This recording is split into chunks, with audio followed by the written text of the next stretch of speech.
ప్రియమైన దేవుని పిల్లలారా, ప్రభువైన యేసుక్రీస్తు వారి పేరట ప్రతి ఒక్కరికి శుభాభివందనాలు తెలియజేస్తా ఉన్నాను. ఈ ఉదయకాలం పరిశుద్ధ గ్రంథం నుండి దేవుని వాక్యాన్ని చదువుకుందాం. కీర్తన గ్రంథము 27వ కీర్తన 4వ వచనాన్ని చదువుతున్నాం. యెహోవా యొద్ద ఒక వరం అడిగి తిని దానిని నేను వెదకుచున్నాను. యెహోవా ప్రసన్నతను చూచుటకును ఆయన ఆలయములో ధ్యానించుటకును నా జీవితకాలమంతయు నేను యెహోవా మందిరములో నివసింప గోరుచున్నాను. దేవుడు తన మాటలు మనందరి కొరకు దీవించునుగాక. ఆమేన్. ఇక్కడ ఒక వ్యక్తి దేవుని దగ్గర ఒకటి కోరుకుంటా ఉన్నాడు. సామాన్యంగా అందరూ కోరుకునేది ధనం, ఒక గొప్ప స్థానం, అంతేకాదు పేరు ప్రతిష్టలు, శత్రువుల పైన జయము. కానీ ఇవేమీ కోరుకోలేదు. తన జీవితం సామాన్యంగా సాదాసీదాగా సంతోషంగా సాగుతున్న పరిస్థితుల్లో తాను ఇలా కోరుకోలేదు. తన చుట్టూ తనను బాధ పెట్టే పరిస్థితుల మధ్య తనున్నాడు.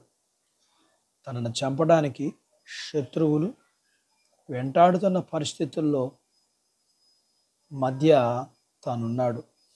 ఇలాంటి పరిస్థితుల్లో ఎవరైనా కోరుకునేది ఏంటి? ఈ బాధల నుండి, ఈ శత్రువుల నుండి ఎప్పుడు నాకు విడుదల కలుగుతుందా అని ఎదురు చూస్తూ విడుదల కావాలని కోరుకుంటారు. అయితే ఆ కోరుకున్న దావీదైతే కోరుకున్నది చూస్తే మనకి ఎంతో ఆశ్చర్యం వేస్తుంది. తాను కోరుకున్నది తన జీవితకాలమంతా తాను దేవుని మందిరములో ఉండాలని, అంతేకాదు తాను ఆయనను చూడాలని, ఆయన కార్యాలు, ఆయన మేలులు బట్టి ఆయనను స్తుతించాలని, అందుకు తాను తన జీవితకాలమంతా దేవుని మందిరములో ఉండాలని కోరుకుంటున్నాడు. ఈ రోజుల్లో మనుషులకు ఖాళీ ఉన్నా లేకపోయినా దేవుణ్ణి కోరుకునేవారిగా మాత్రం లేరు. అంతేకాదు దేవుని మందిరానికి రావాలని కూడా లేదు, దేవుణ్ణి చూడాలని లేదు, దేవుని మేలులకు స్తుతించాలని లేదు. దావీదులాగా ఆయన్ని కోరుకునేది లేదు. ఎందరో ఉన్నా ఈ లోకములో కొందరే దావీదులాగా ఉన్నారు.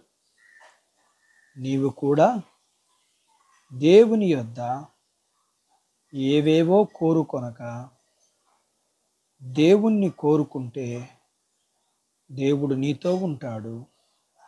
దేవుడు నీతో ఉంటే ఆయనవన్నీ కూడా నీవవుతాయి.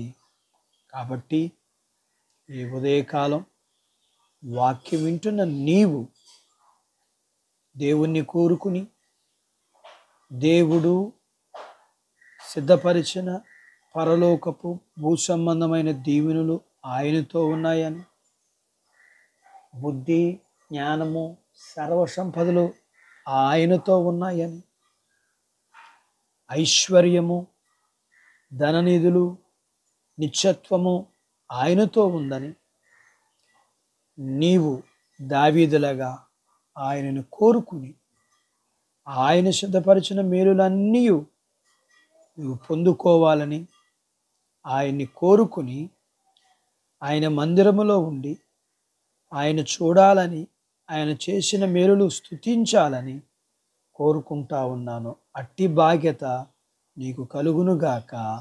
ఆమేన్. ప్రార్థించుకుందాం. మమ్మల్ని మిక్కిలిగా ప్రేమించిన మా ప్రియ పరలోకపు తండ్రి, వాక్యం విన్న మీ పిల్లల కొరకు ప్రార్థన చేస్తూ, మీ పిల్లలు దావీదులాగా మిమ్మల్ని కోరుకుని, మిమ్మల్ని చూడాలని, మీ సన్నిధిలో ఉండాలని, మీరు చేసిన మేలులకు స్తుతించేవారిగా ఉండి, మీతో ఉన్న సమస్త దీవులను పొందుకునేవారిగా ఉండాలని మీ పాదాల దగ్గర మీ పిల్లల కొరకు ప్రార్థన చేస్తూ, దావీదు వంటి మనస్సును మీ పిల్లలకి ఇమ్మని, దావీదులాగా మీ దీవులను పొందుకునే బాధ్యత వారికి ఇమ్మని, వీరిని, వీరి కుటుంబాలని, వీరు కలిగిన అంతటిని మీరు దీవించమని, చిన్న బిడ్డలని, యవనస్తుల్ని, వృద్ధులను, స్త్రీ పురుషుల్ని వారి చదువుల్లో, ఆరోగ్యాల్లో, ఉద్యోగాల్లో, వివాహాల్లోనూ, గర్భం లేని వారికి గర్భఫలం, గర్భం కలిగిన వారికి సుఖప్రసూతి, ప్రసూతి అయిన తల్లి పిల్లలకు ఆరోగ్యం అని, స్త్రీ పురుషులను అందరినీ దీవించమని, మీరు సిద్ధపరిచిన పరలోక భూ సంబంధమైన దీవులకు పాత్రులుగా చేయమని, చదువుకుని ఎగ్జామ్స్ రాస్తున్న పిల్లల కొరకు ప్రార్థన చేస్తూ, వారికి కావలసిన జ్ఞానాన్ని మీరు ఇమ్మని, జ్ఞాపశక్తిని ఇమ్మని, సిద్ధపాటుని ఇమ్మని, ఆరోగ్యం ఇమ్మని, రాకపోకలో తోడుగా ఉండి మంచి భవిష్యత్తు ఇమ్మని, యేసు ప్రభు వారి పేరట ఈ ప్రార్థన మీకు చేస్తున్నాము తండ్రి. ఆమేన్. దేవుడు మిమ్మల్ని దీవించునుగాక.